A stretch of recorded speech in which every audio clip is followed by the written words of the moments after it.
Sir. Ito na. Ako na yan, sir. Ayan, ganda ng mangga, no? Sir Carlos, good morning po. Oh, good morning! Kamusta kayo?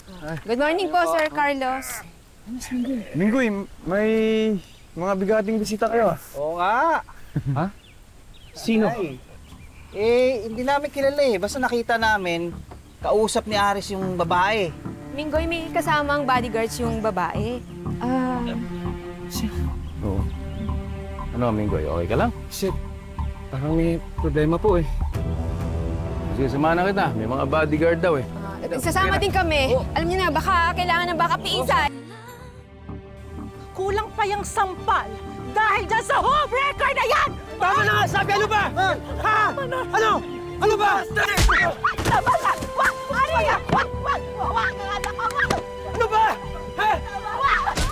Sandra! Tayo! Ari! Ano? Ha? Ano? Ha? Tita Grace, sinabi niyo po kay Lola yung secret natin? Bakit po? Para magtiwala siya sa akin. Paano po yan? Alam na po ni Lola. Sinigurado niyo po ba na nag-promise siya na hindi niya po sasabihin kahit kanino? Hindi eh. Naku, baka sabihin po sa iba ni Lola yung secret natin. Eh, paano po kaya kung sabihin na natin kay Tati na may ibang nakakaalam na alien? Naku, wag na muna. Hintayin na muna natin ang lola mo. Po, ano po hintayin?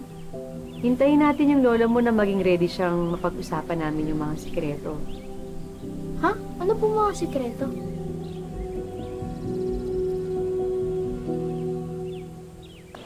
Madam, coffee po. Is she really? Really?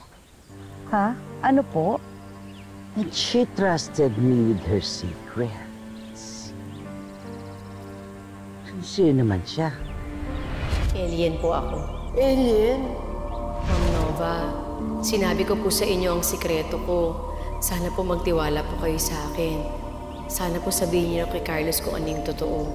Para po hindi niyo na po daladala yan. Para hindi na rin po kayo nakukonsensya. Madam? Ano po ba kasing sikreto yun, ma'am? Kanina niyo po ba sinabi? Napansin ko kanina niyo pa ho kinakausap yung sarili ninyo eh. Simula nung umalis tayo kala Sir Carlos.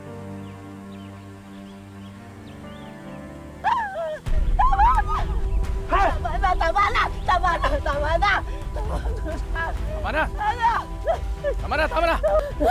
Iwan niyo pamangkin ko! Tama na! Ha? Sige! Naka-video kayo! Ano, ha? Gusto niyo mag-viral kayo? Ikaw!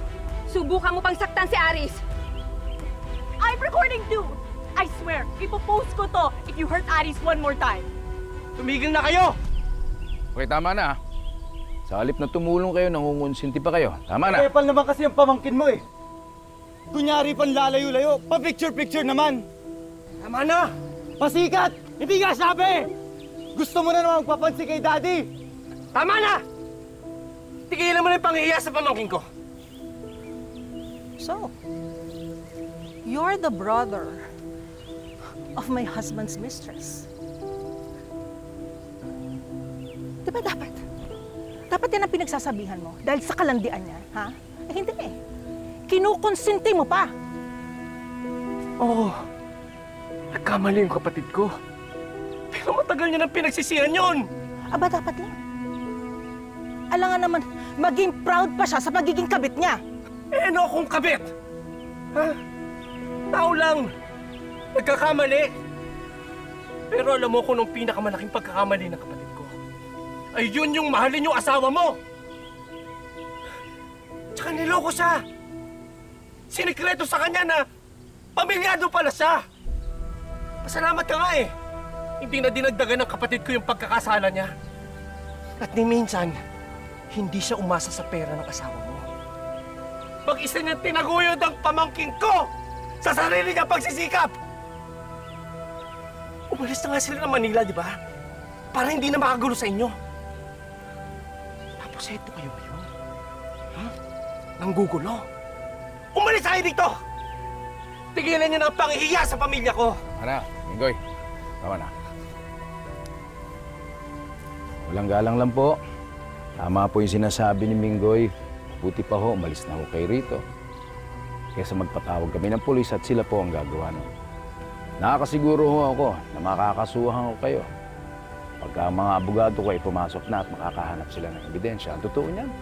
Marami hong nakakita rito. Sila ang witness kung paano sinaktan ng anak ninyo, si Aris. Oo nga.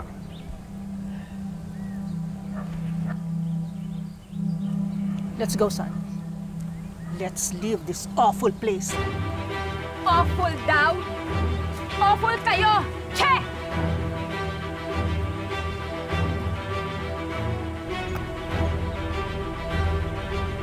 Marga, may naintindihan ko na kung bakit ayaw mo i-public ang mga photos mo.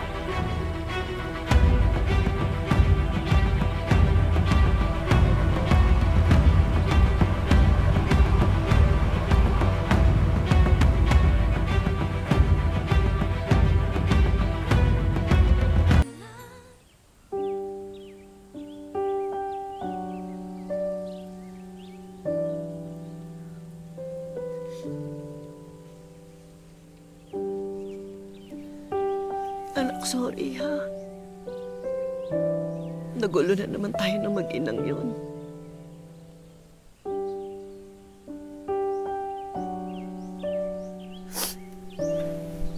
Nay, huwag na po kayo mag-sorry.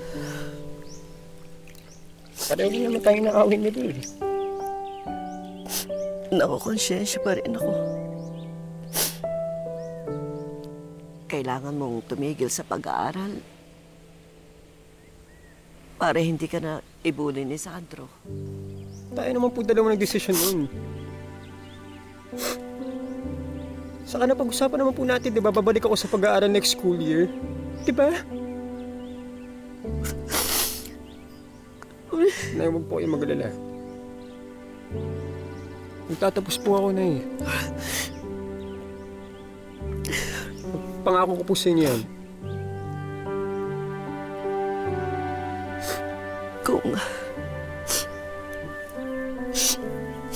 Kung hindi lang sana ako napunta sa ganitong sitwasyon.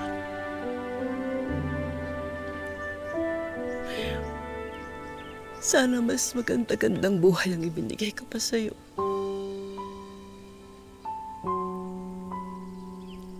Anak. Anak, pasensya ka na. Pasensya ka na. Kasi kabit lang ang nanay mo. Nay. Nay. Nay. Nay. Kung hindi po kayo naging kabit, edi wala rin ako. Di ba? Oo ka. Kahit anong problema pinagdaanan ko, nagpapasalamat pa rin ako kasi dumating din ang pinakamagandang regalo sa buhay ko. At ikaw yun.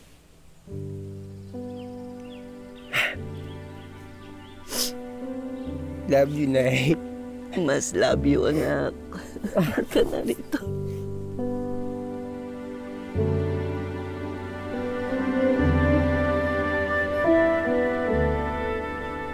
Sorry. Wala po na.